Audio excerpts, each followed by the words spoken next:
listen to music and speeches that can uplift you. Read books to strengthen your thoughts. Watch movies that fire you up, because you're going to constantly have low moments where you won't want to keep going. You'll want to just fall apart. So you've got to control what you let in your mind and reprogram it with positivity.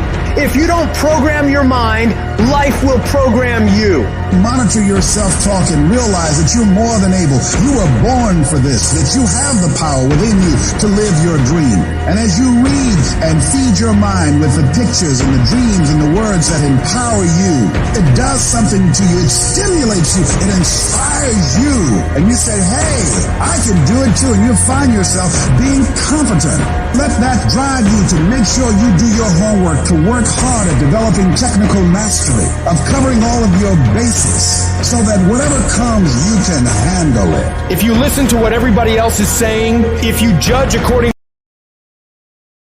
If you get into the habit of just being mediocre, it will become a part of your consciousness.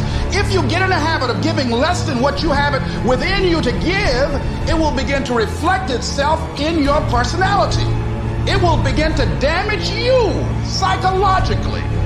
And you don't want to be a part of that kind of self-destructive behavior. You want to set some high standards for yourself. There's greatness in you. And you've got to learn how to tune out the critics outside and the critic inside.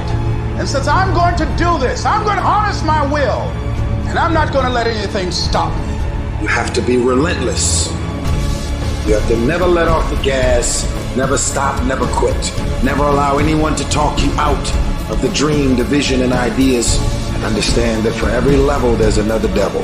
It is the devil's job to create challenges, issues, and conflicts, insecurities, fear, because he wants to put you to a test.